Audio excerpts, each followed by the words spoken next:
오늘 본문 말씀이 마태복음 10장 40절부터 42절의 말씀인데 상을 받을 사람이 있습니다. 우리가 지난 마태복음 10장을 함께 우리가 통독하고 해설하는 과정 속에서 굉장히 마음이 무겁고, 야, 예수 믿는 것이 이런 것인가? 또 우리가 이 사명을 감당해야 하는 것인가? 이것은 어떤 사도들이나 특별한 사람들에게만 제한된 명령인 것인가? 아니면 오늘 이 시대를 살아가는 모든 그리스도인들이 감당해야 할 몫인가? 이런 부분에 대해서 우리는 고민하지 않을 수가 없었습니다. 마태복음 10장 1절부터 예수님께서는 제자들을 세우시는 장면들이 나오고 12사도의 이름이 나오게 됩니다.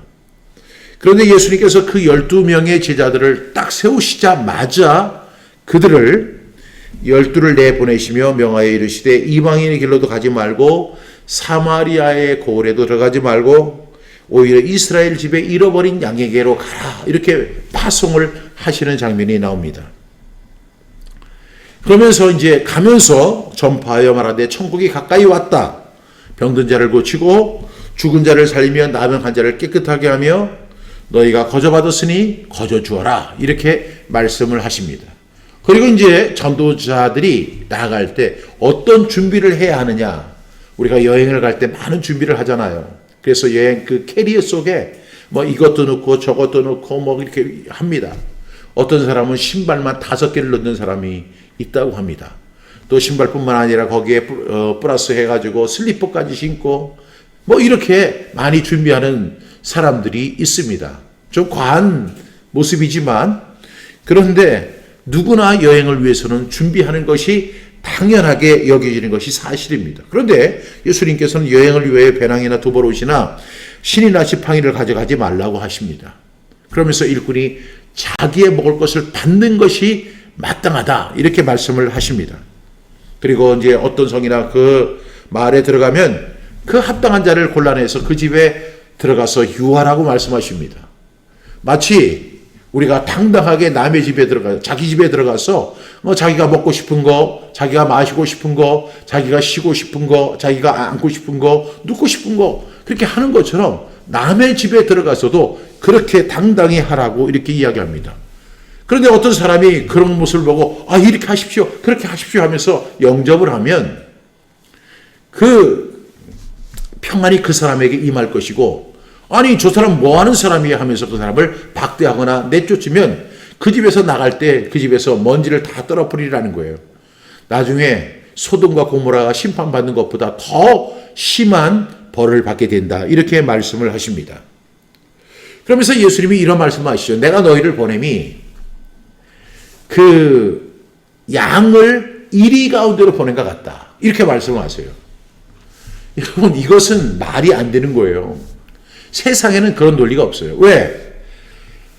이리를, 늑대를 양 무리 속으로 보내는 경우는 있어요. 그것이 자연적 현상이잖아요. 그런데 그 양을 이리 무리 가운데 보낸다. 그 늑대들이 어떻게 하겠어요?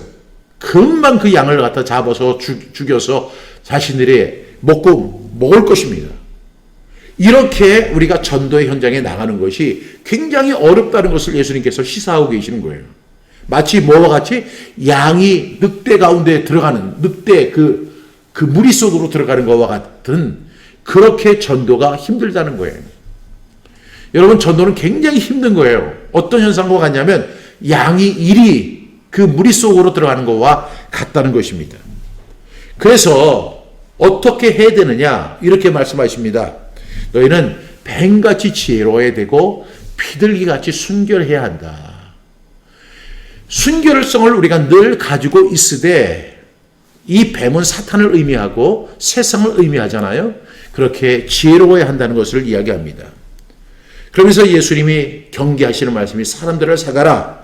그들이 너희를 공에 넘겨주겠고 그들이 회당에서 너희들에게 채찍질하게 될 것이다. 공회는 사두개인들이 모이는 그곳이 공회예요. 그 다음에 회당은 이 바리새인들이 모이는 데예요. 그러니까 어디를 가도 환영을 받아야 못 받아요? 못 받는다는 것을 의미합니다. 그래서 예수님께서 이제 대놓고 이야기하시죠.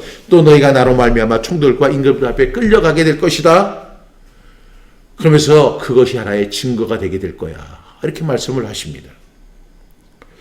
우리가 이제 이렇게 어려운 상황에 처하게 될 것을 예수님이 시사하신 후에 이제 사람들 앞에 이제 심판을 받게 되고 정죄를 받게 되고 예수님이 십자가를 지시기 전에 수많은 사람들에게 모욕을 당한 것처럼 그런 모욕당하는 그런 일이 벌어질 것을 예수님 말씀하십니다.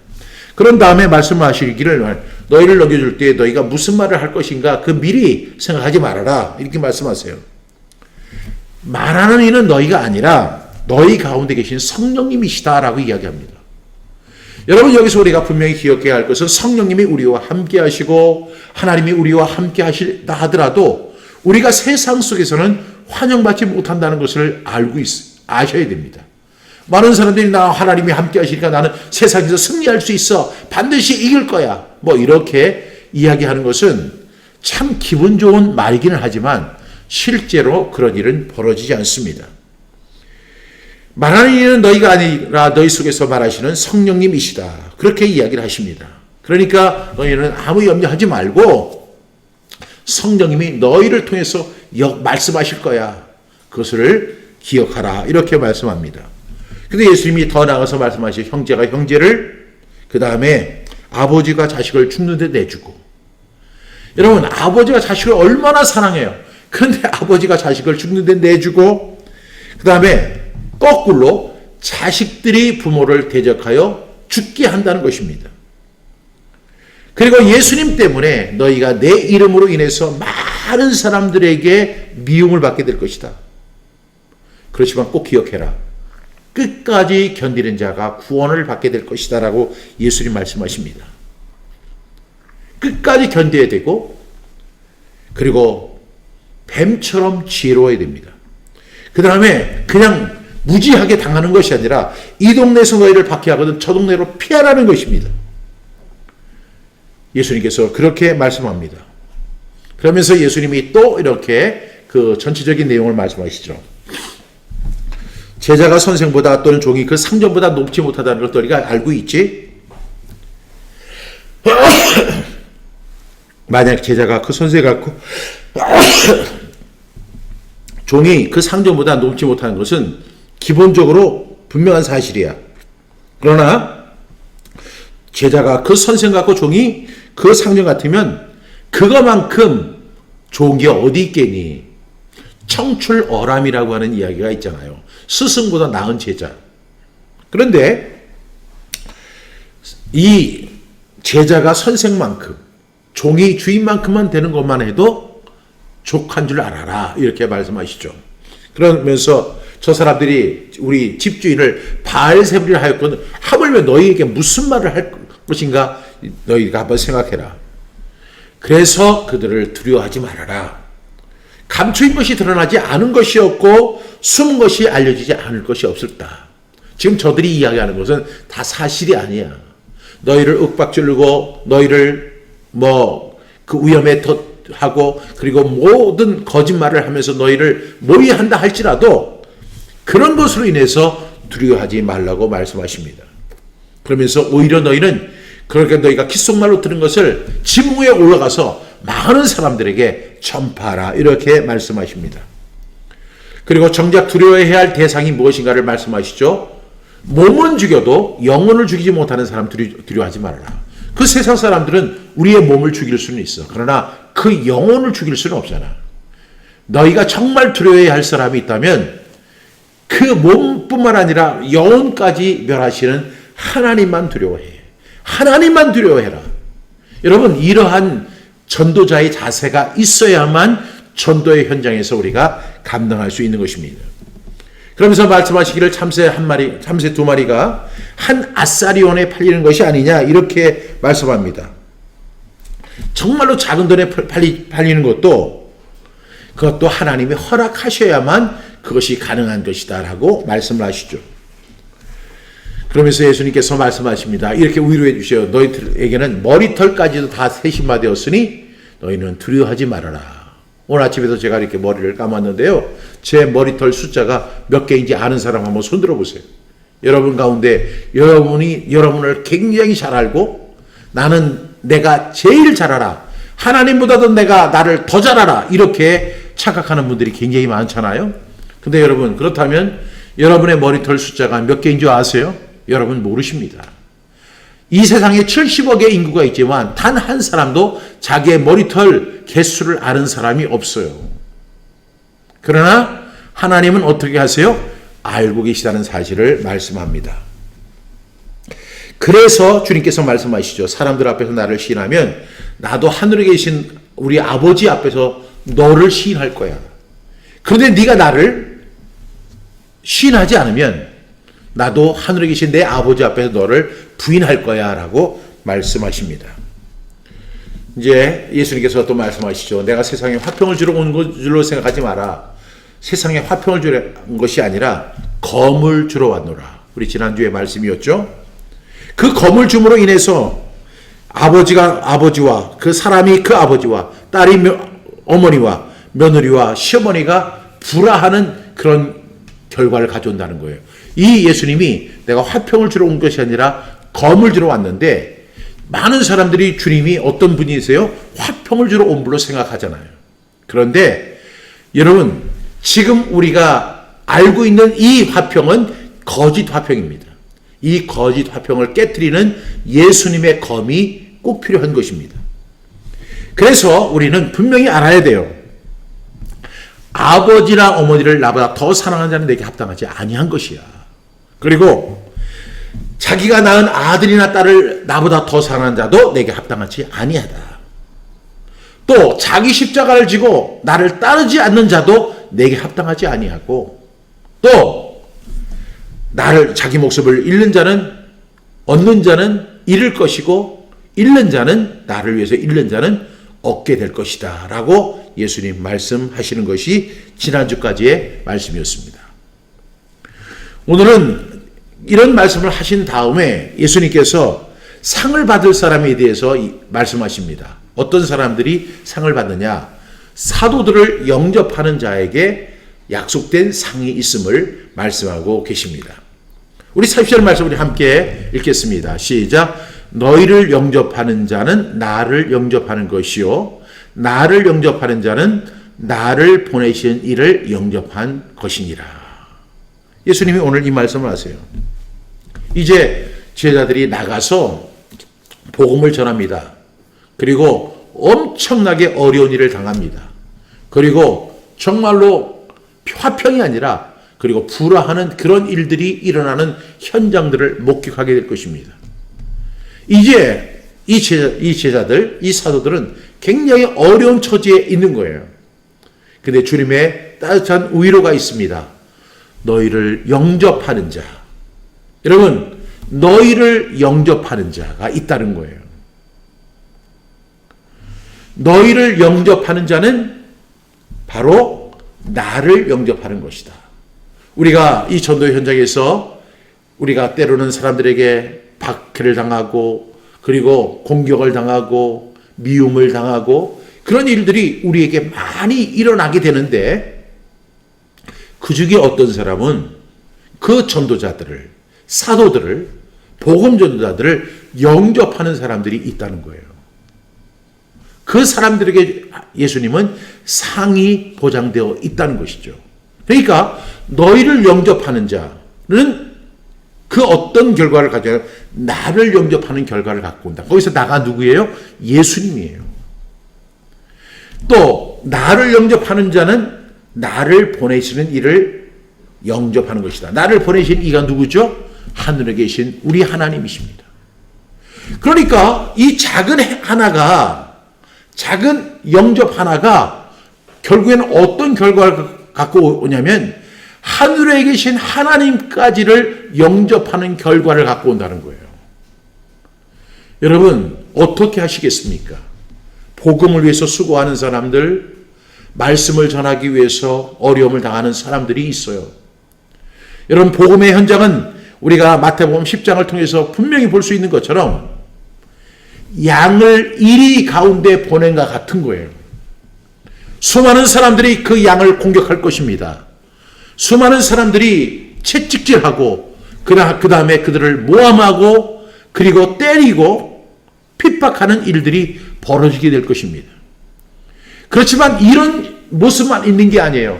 그 복음을 전하는 사람들, 그 사도들을, 말씀을 증거하는 사람들, 복음 전도자들을 영접하는 자가 있을 것임을 주님께서는 말씀하고 계시는 거예요. 여러분, 그것은 그렇게 어려운 일이 아니에요. 복음 전하는 사람, 이 사도들을, 지자들을 영접하는 것은 이것은 그렇게 어려운 일이 아니잖아요. 그 사람들에게 냉수 한 잔 갖다 주고 그들에게 밥 한 끼를 갖다 공급해 주고 그들이 쉴 공간을 갖다 마련해 주는 것, 이것이 바로 영접인데 그것이 그렇게 어려운 일은 아니에요. 그런데 이것은 뜻밖의 엄청난 결과를 가져온다는 거예요. 어떤 결과? 하나님을 영접하는 결과를 갖고 온다는 거예요. 그래서 저는 이 시간에 여러분에게 이 말씀을 꼭 나누고 싶어요. 너희를 영접하는 자는 나를 영접하는 것이요 나를 영접하는 자는 나를 보내시는 이를 영접하는 것이니라. 이 말씀을 암송하셔야 돼요. 지금 시작. 너희를 영접하는 자는 나를 영접하는 것이요 나를 영접하는 자는 나를 보내신 이를 영접하는 것이니라. 마태복음 10장 40절 말씀. 아멘 아멘. 시작. 너희를 영접하는 자는 나를 영접하는 것이요 나를 영접하는 자는 나를 보내신 이를 영접하는 것이니라. 우리 오늘 이 40절, 41절, 42절까지를 다 암송하셔야 돼요. 그래야지 여러분들이 하나님을 영접하는 놀라운 결과와 상을 얻게 될 줄로 믿습니다. 다시 한번 마태복음 10장 40절. 너희를 영접하는 자는 나를 영접하는 것이요 나를 영접하는 자는 나를 보내신 이를 영접하는 것이니라. 마태복음 10장 40절 말씀. 아멘 아멘. 이 말씀의 뜻이 제자들을 영접하는 것은 곧 예수님 영접하는 것이고 예수님을 영접하는 것은 곧 하나님을 영접하는 것입니다. 여러분, 이 영접이라고 하는 그 의미는요, 단순히 받아들여지는 것을 넘어 존중하고 환대하는 것을 의미합니다. 그런데 이 영접은 어떤 결과를 갖고 오느냐? 이 영접은 하나님의 사랑과 축복을 받는 통로가 된다는 사실을 꼭 기억하셔야 돼요. 그래서 오늘 예수님이 계속해서 반복해서 뭐라고 말씀하세요? 영접, 영접, 영접을 말씀하시는 거예요. 우리가 너무나 잘 아는 것처럼 요한복음 1장 12절에 보니까 자기 땅에 오매 자기 백성이 영접지 아니하더니 영접하는 자, 곧 그 이름을 믿는 자들에게는 하나님의 자녀가 되는 권세를 주셨다라고 말씀하고 계세요. 여러분, 참 이 영접이라는 것은 단순히 받아들이는 것이 아니에요. 그것이 아니라 존중하고 환대해 주는 거예요. 여러분, 복음을 위해서, 예수님을 위해서 이렇게 현장에서 수고하는 사람들을, 그들을 존중해 줘야 돼요. 그리고 그들을 환대해 주어야 합니다. 그런데 이렇게 존중하고 환대해 주는 것으로 끝나는 것이 아니라 이것은 하나의 축복의 통로가 된다는 사실을 꼭 기억하셔야 돼요. 어떤 축복의 통로? 하나님의 사랑과 축복을 받는 통로가 된다는 거예요. 하나님의 사랑을 받고 하나님의 복을 받는 축복의 통로가 된다는 사실을 꼭 기억하셔야 돼요. 그러니 우리는 어떻게 돼요? 수많은 사람들이 이 복음의 현장에서 피를 흘리고 땀을 흘리고 고통을 흘리고 배고파하고 고통받고 사람들에게 멸시당하고 불화하고 사람들에게 아주 미움을 받는 그런 복음 전도자, 그 사람이 자기만을 위해 살고 자기의 유익만을 위해서 살면 아무도 그 사람을 정죄하지 않습니다.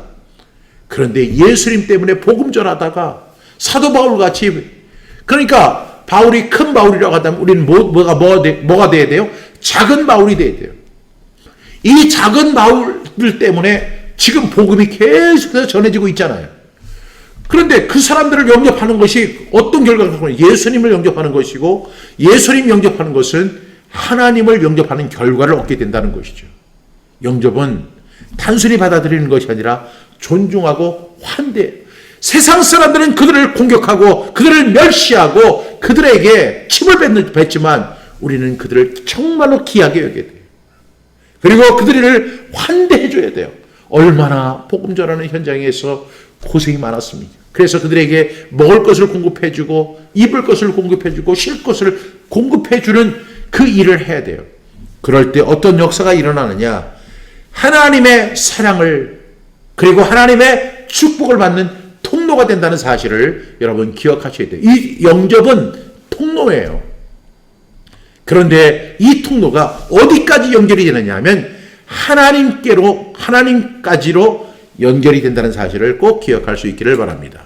41절 말씀 우리 함께 읽겠습니다. 선지자의 이름으로 선지자를 영접하는 자는 선지자의 상을 받을 것이요 의인의 이름으로 의인을 영접하는 자는 의인의 상을 받을 것이요 라고 말씀합니다. 여러분, 이 선지자들이 복음을 전하는 현장에서 수고합니다. 근데 그 선지자의 이름으로 그 선지자를 영접하는 거. 영접이 뭐라고 했죠? 이 단순히 받아들이는 것이 아니라 존중하고 환대한다는 것을 의미하잖아요. 예수님의 복음을 위해서 수고하는 그 선지자들을 어떻게 한다고? 그들을 존중하고 그들을 환대하고 그들을 우리가 영접하면 나중에 하나님의 심판대 앞에 설 때 이렇게 말씀하세요. 너는 선지자상이 있어. 왜? 네가 비록 선지자는 아니지만 네가 선지자를 영접했기 때문에 그 하나의 통로가 돼서 너는 선지자의 상을 받게 될 것이다. 여러분, 우리가 대학을 졸업할 때 가장 영광스러운 그 상이 총장상이잖아요. 그 대학의 총장의 상을 받는 게 굉장히 중요한 거거든요. 그런데 그 총장의 상을 우리는 어떤 사람은 받게 됩니다. 그런데 우리가 다 총장의 상을 받을 수는 없지만 우리는 무슨 상을 받을 수 있어요? 선지자의 상을 받을 수가 있어요. 아니, 내가 선지자가 아니는데 어떻게 내가 선지자의 상을 받아? 왜? 네가 선지자를 영접했거든. 너는 선지자를 영접했기 때문에 그 결과로 해서 너는 하나님의 사랑과 하나님의 복을 받게 될 거야. 근데 그 네가 받을 하나님의 사랑과 하나님의 복의 이름은 선지자의 상이야 라고 말씀하시는 거예요.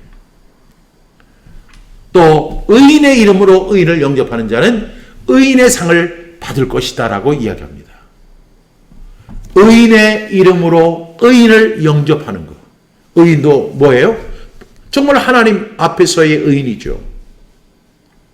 그 의인을 우리가 그 영접하면 우리가 하나님의 심판대 앞에 섰을 때 너는 이번에 너에게 상이 준비되어 있어. 아니, 제가 무슨 상을 받아야 하나요?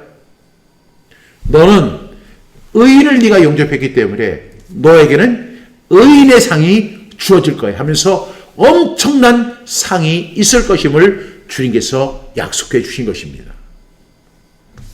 선지자의 이름으로 선지자를 영접하십시오. 의인의 이름으로 의인을 영접하십시오. 그러면 어떤 결과가 주어지죠? 선지자 상을 받게 될 것이고 의인의 상을 받게 될 줄로 믿습니다. 여러분, 선지자의 이름으로 선지자를 영접하면 선지자의 상을 받게 되고 의인의 이름으로 의인을 영접하면 의인의 상을 받게 될 것입니다. 그러면 이제 우리가 이런 상이 있다는 사실을 알게 됐는데 42절은 또 이렇게 설명하고 있습니다. 예수님 말씀하시죠. 시작. 또 누구든지 제자의 이름으로 이 작은 자 중 하나에게 냉수 한 그릇이라도 주는 자는 내가 진실로 너에게 이르노니 그 사람이 결단코 상을 잃지 아니하리라 하시니라. 누구든지 제자의 이름으로 지금 예수님의 제자들이 나가서 복음을 전하는 현장에 있습니다.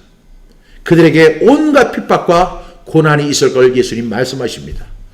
온갖 위험한 일들이 벌어질 것 예수님 예언하고 계십니다.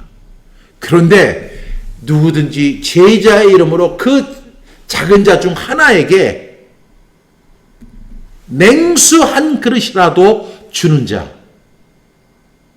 여러분, 냉수 한 그릇 주는 것이 어려워요? 쉬워요? 어렵지 않습니다. 그런데 그 냉수 한 그릇이라도 주는 자는 예수님이 그 냉수 한 그릇 주는 것이 어렵지 않은데 예수님께서 강력하게 말씀하세요. 내가 진실로 너희에게 이르노니 그 사람이 결단코 무슨 일이 있어도 그 상을 잃지 아니하게 될 것이다 라고 말씀하고 계십니다.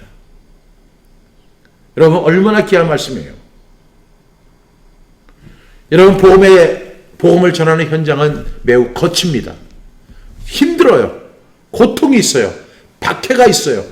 온갖 모험이 있어요. 불화가 있어요. 그리고 심지어는 목숨까지도 잃을 수 있는 굉장히 위험한 상황에 놓여 있습니다. 그런데 주님께서는 그들을 두려워하지 말라. 몸은 죽여도 영혼까지 죽이지 못하는 사람을 두려워하지 말고 너희들이 정말로 두려워할 분이 있다면 그분은 몸뿐만 아니라 영혼까지 멸하시는 그 하나님만 두려워해라. 그러니까 결국 이 말씀의 의미는 뭐예요? 세상 사람들이 아무리 너희를 비박하고 너희를 공격하고 너희를 죽게 하더라도 그것 때문에 우쭐대지 말라는 거예요. 담대히 나가서 복음 전하라는 거예요. 그리고 하나님의 또 위로가 있다는 사실을 말씀하고 계십니다. 그래서 오늘 말씀하시기를 너희를 영접하는 자는 나를 영접하는 것이요 나를 영접하는 자는 나를 보내시는 이를 영접한 것이다 라고 예수님께서 말씀하시는 거예요. 그래서 우리가 예수님께서 나중에 이렇게 말씀하시죠. 너희가 내가 굶주릴 때 너희가 먹을 걸 주지 않았고 내가 옥에 갇혔을 때 너희가 돌아보지 않았고 내가 목마를 때 너희가 물을 주지 아니했어. 그랬더니 그 사람들이 항의를 합니다. 주님, 우리가 언제 그랬습니까? 내가 주님을 봤다면 제가 그런 일을 했겠습니까? 주님이신데 주님에게 옷을 드렸고 제가 돌봐드렸고 물을 주었을 것입니다. 지극히 작은 자 소자에게 하지 않은 것이 곧 내게 하지 않은 것이다 라고 예수님 말씀하시는 거예요. 여러분, 예수님의 참된 위로를 얻는 저와 여러분 될 수 있기를 바랍니다. 오늘 그리고 우리는 어떤 결과를 갖고 와야 되냐면 영접하는 결과를 통해서 하나님의 사랑과 축복을 받는 통로가 다 되기를 주님의 이름으로 간절히 축복합니다. 예수님의 제자들을 영접하는 것은 곧 예수님 영접하는 것이고 예수님을 영접하는 것은 예수님을 보내신 하나님을 영접하는 것입니다. 선지자의 이름으로 선지자를 영접하는 자는 선지자의 상을 받게 될 것이고 의인의 이름으로 의인을 대접하는 자는 의인의 상을 받게 될 것입니다. 제자의 이름으로 작은 자 중 하나에게 냉수 한 그릇이라도 주는 자는 그 상을 절대로 그 작은 거 하나까지도 하나님께서는 다 기억하시고 상을 주실 것입니다. 이는 작은 자를 섬기는 것이 이렇게 중요한 것임을 말씀하고 계시는 것입니다. 그리고 이 영접이라는 것은 단순히 받아들이는 것이 아니라 그 사람을 존중해주고 그리고 환대하는 것을 의미합니다. 세상은 우리를 환대하지 않죠. 세상은 우리를 존중하지 않습니다. 그러나 우리 그 하나님의 은혜를 체험한 사람, 복음의 은혜를 체험한 사람은 그 복음 전하는 자들의 수고와 고통과 눈물을 알아야 돼요. 그래서 그들을 존중하고 그들을 진심으로 환대해야 됩니다. 이것은 그 환대로 끝나는 것이 아니라 하나님의 사랑과 축복을 받는 통로가 된다는 사실을 말씀하고 있습니다. 이렇게 예수님의 제자들과 선지자 의를 영접하는 것의 강조성을 예수님 오늘 말씀하고 있습니다. 이를 통해 하나님의 사랑과 축복을 받는 저와 여러분 다 되기를 주님의 이름으로 축복합니다. 기도하시겠습니다. 하나님 아버지 감사합니다. 너희를 영접하는 자는 나를 영접하는 것이요 나를 영접하는 자는 나를 보내신 이를 영접한 것이니라.